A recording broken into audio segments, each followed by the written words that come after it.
Whether you're watching, listening or reading this, welcome back to the Runpreneur vlog, where we're on a mission to raise £1 million for children's charities by run vlogging on consecutive days the distance of one lap around the world. It is a staggering 40,075 kilometres. It's going to take somewhere in the region of 11 years to accomplish, so plenty of time to raise that huge figure.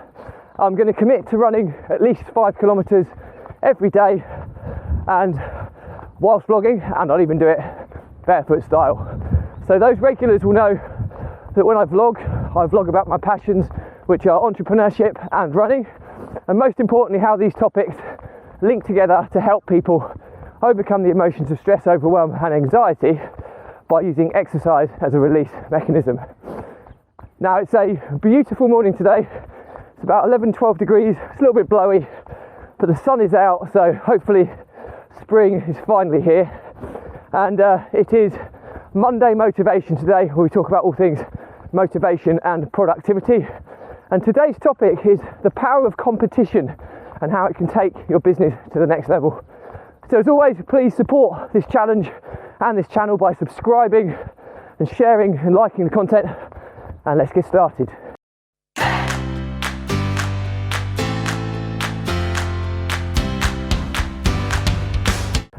So, the power of competition and how it can take your business to the next level.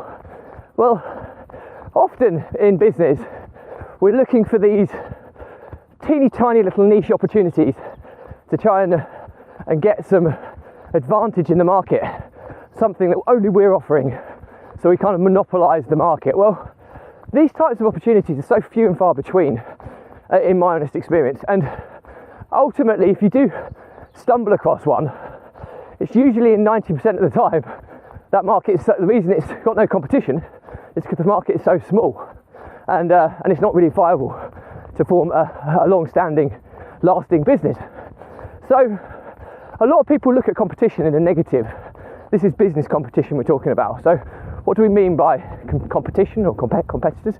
We mean people that are competing with you and your business. So if you're a sole trader, or you have a limited company, partnership, whatever, it's those competitors that you're dealing or you're competing against. So if you're a solicitor, there'll be multiple other solicitors within the area specialising in the same field that you're working in. If you're a property educator, there'll be God knows how many property coaches and education companies all over competing again for the same demographic. And my point today is that a lot of people look at the competition as a negative. Oh no, there's too much competition here, we're going to really struggle. But in actual fact, there's a lot of evidence that suggests and proves that competition is great for you and your business for so many reasons. And I'll try and go through 5 of the key ones today, so that you can obviously understand and look at competition in a very different light. So, first point is competition, justifies or gives you justification that your market is financially viable. Okay, in the first example I just spoke about, that people are often trying to hunt these micro niche opportunities that they think they're going to build, multi-million pound business off the back of. Well, yes, they do exist, and you get a lot of marketers talk about, blue ocean versus red ocean, i.e. shark infested ocean is with all your competitors are competing, turns it into a frenzy, a feeding frenzy, whereas blue ocean, if you find a little pocket, you've got all of your target demographic to go out alone.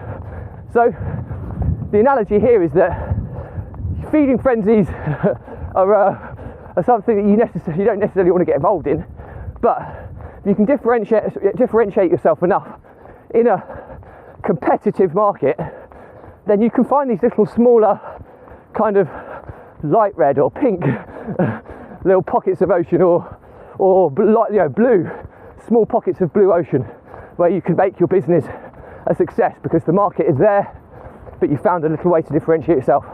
So the first point is that competitors show that you have a viable market to go at, and it's really, really important. And often, you'd like to think that Many people don't do this, by the way, but you'd like to think that many entrepreneurs who have started their businesses, hit a certain market, will have done their due diligence on the market size, the value of the market, how many competitors are in there. And if all of these different competitors have done their market analysis and come to the same conclusion that this is viable and there's enough space to get a piece of the action, then that's further justification that market is going to work for you. Okay? Now, there are extreme circumstances where the market has just been absolutely flooded, but this normally happens with kind of new opportunities. If it's something like an established marketplace, something like, I don't know, legal specialisms within an area which have been around for donkey's years and continue, like, always going to be around in some capacity, then it's usually a relatively stable market, so that you're kind of okay with the level of competition. When you get something new that just flies off the shelf and people think, oh wow, I need to get involved in that, they're the ones you should look at in far more detail, because when it's something new, you get one person who's the pioneer of a certain market or industry, and then very quickly the market hasn't been established enough yet, but you get Tom, Dick and Harry, or every man and his dog jumping on board trying to compete. And in those instances you can almost decimate the market before it's had enough time to get some traction and establish itself as something viable for the longer term. So there is a caveat to that rule. You want to obviously look at how long the market's been around for as well, as to show how stable it is before you commit all of your eggs into opening up your own business. So that's the main one. The second one is it helps you identify your secret sauce, or your USP. USP stands for unique selling proposition, or unique selling point.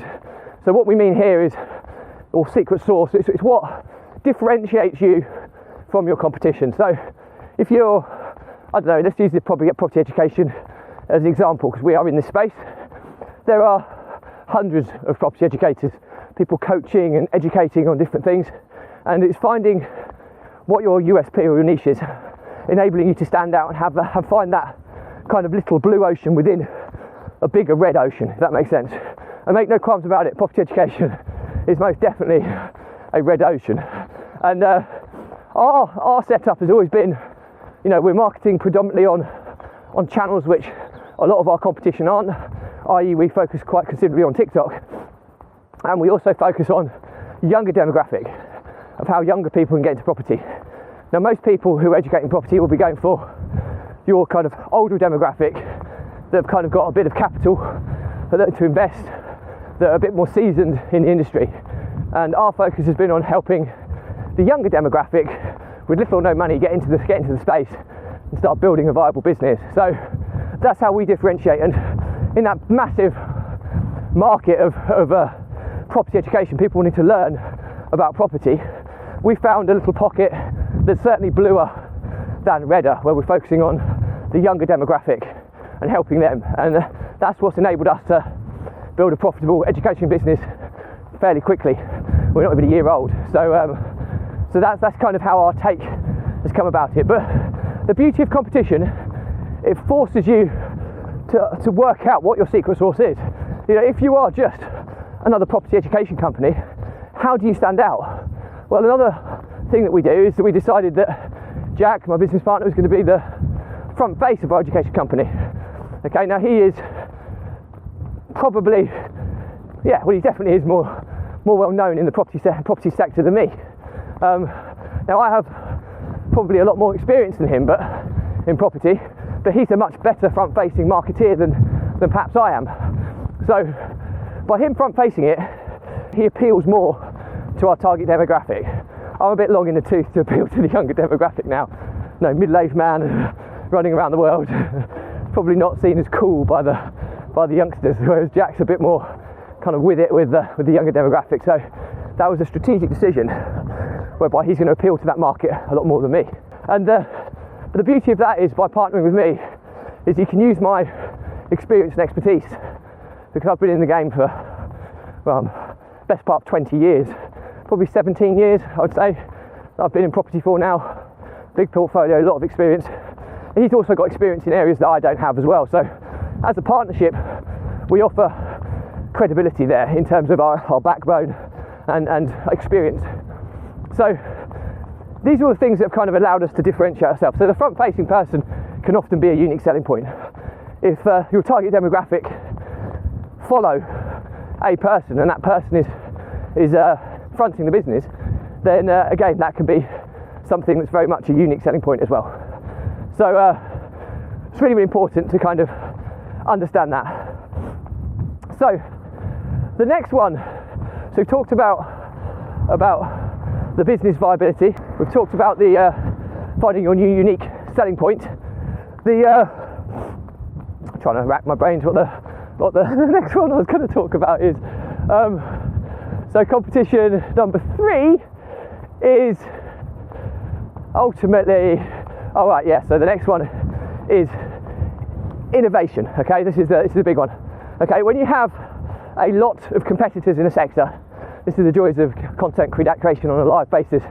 You can often forget what you're going to talk about. But anyway, especially when you're running.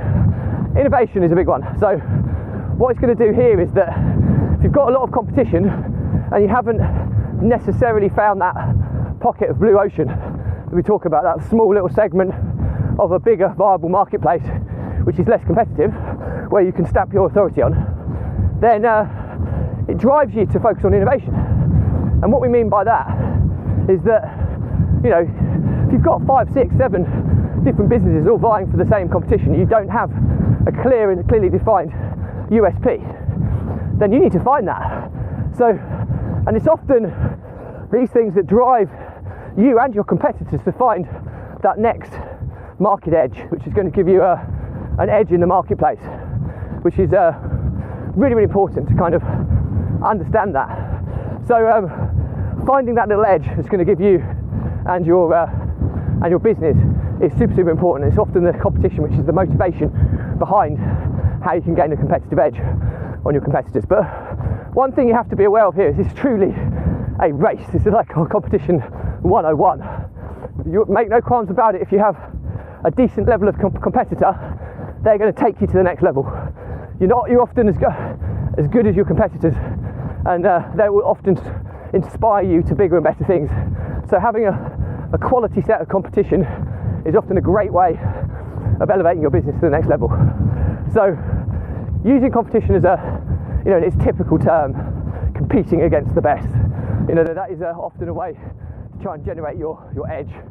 So if you look at sprinters, for example, athletes, they might be looking at new training techniques to get that micro advancement which gives them an edge over their competitors, or sponsorship with a sports brand which is going to give them a competitive improvement.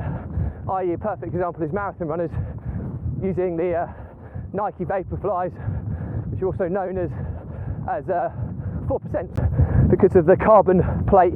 They push you forward. It can give you up to a 4% improvement on your marathon time, which is huge. And there's no coincidence that the last 20 or so major marathons have all been run with the same trainer. So again, there is an example of like getting slight competitive edge on the field.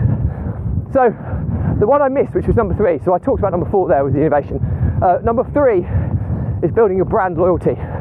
Okay, we touched on the fact that front-facing person, it can give you that secret selling source and unique selling point. But also by having competitors and consistently putting content and marketing materials out there, you're going to be building your brand and brand recognition. And when you have this and you have a strong key person of influence fronting up the business, then you get a loyal following. We talk about, Pat Flynn, an amazing marketeer, wrote a book called Super Fans, and this is exactly what we're talking about here. When you keep producing quality content, you have a solid front-facing individual delivering that content, you will build a tribe of followers, and then the ones that become customers will become your true fans if you continue to serve them and help them as best you can. And that's something that, again, competition can inspire you to do, because building that brand awareness is a way of standing out from the crowd. Once you've got that brand and that person at the front, you will get people that become loyal to your brand as opposed to your competitors. In the same regard, your competitors will have the same though, if they're following the same marketing strategy. And number 5, so if I go through them again, we've got number 1 is market viability, number 2 is selling source, unique selling source or unique selling point, USP. Number 3 is brand recognition and building a brand. Number 4, it drives you to create innovation. And number 5, strategic partnerships. There's often so many times it happens that you get, people competing in an ultra competitive marketplace. They've all got their little USPs and independent innovations, etc. And it gets to a stage where the market is so competitive that 2 of the competitors decide to form a strategic alliance and actually partner and find enough differentiation. Either they merge to take a bigger market share, or they look at how they can serve each other and say, do you know what, you focus on that part of this industry, we'll focus on this part, and let's refer each other. Referrals, partnerships can happen in so many different ways, but often staying close to your competitors and understanding exactly what they do, what their unique selling point is, what their secret sauce is, and seeing how you can align yourself with them if they have the right reputation as well, because obviously you don't want to have your brand or reputation affected. Then there's often ways you can help one another. Another prime example, when you go to competition in the sports related world, you'll often get 2 elite competitors opting to train together because they share best practice, and what they're trying to do there, help one another be better on the basis that they're both likely to be better athletes by training and sharing each other's training methods, etc. And as a result, the other thousands of people they're competing with, they're going to give themselves a competitive edge against the vast majority of them by training together. So that's another example of how this stuff kind of works, and it's no different in business. So strategic partnerships, alliances, referrals, these types of things can often make a huge difference to the business. Sorry if it's really blowy today, so hopefully you can still hear the audio well enough. But so that's it. So to summarise, number 1, market viability. Having competition in the marketplace is good. It shows the viability of the market, and the size of the market is big enough to serve all of these businesses and competitors. Number 2 is your unique selling point or secret selling source. Okay, how it helps you elevate what makes you different from your competition. Because if you don't, it's a really, really hard path competing in a competitive marketplace with no unique selling point. Number 3, brand, customer, key person influence recognition. So having someone fronting the business, a front face, having a brand that supports it is a great way to differentiate yourself. And the longer you've been around, people will start recognising your brand and your key person influence, and you'll start building a loyal following, which will help you against your competitors. Number 4 is innovation. How can you gain an edge if you don't have a strong enough unique selling point or secret sauce? Having lots of competition drives you to find that, so it promotes innovation. Otherwise, if you don't, you get left behind. And number 5, strategic partnerships, alliances, referrals, etc. So often competitors will partner in some capacity to help both of those competitors gain an edge on the overall market. So be aware of all these ways that competition can take your business to the next level. So I hope that's useful. As always, if you've got any questions on this, drop me a comment. I'll respond to every one. If it's a bigger topic, I'll do a separate vlog episode and tag you in. Please check the links in my bio to keep up to date with my challenge of raising £1 million for children's charities by run vlogging on consecutive days the distance of 1 lap around the world. And also you'll be able to access all my content in any format, and it's all nicely catalogued in category, so you can find relevant content to you, hopefully very easily. So finally, I'll leave you with that my content that I talk about, entrepreneurship and running, it's always been about how it can link to helping people overcome the emotions of stress, overwhelm and anxiety by using exercise as a release mechanism. And every one of us experiences daily, weekly pressures in the form of stress. Okay, and it's how we handle that stress. If we don't have a release mechanism, i.e. the ability to clear our heads, process what's going on, gain clarity on where we are, refocus and move on, those pressures are going to build up like pressure builds in a pipe, okay? And if you don't release those pressures, the next stage is you're going to have too many things going around in your head, which will start making you overwhelmed. When you get overwhelmed, you almost freeze, you almost have a seizure and procrastinate even more because there's too many things, you don't know where to start.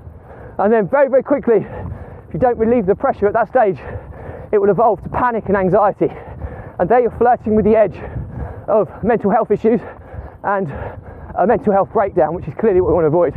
In this analogy of the pressure building in a pipe, the pipe bursts, you have a mental breakdown, everything goes horribly wrong at that stage.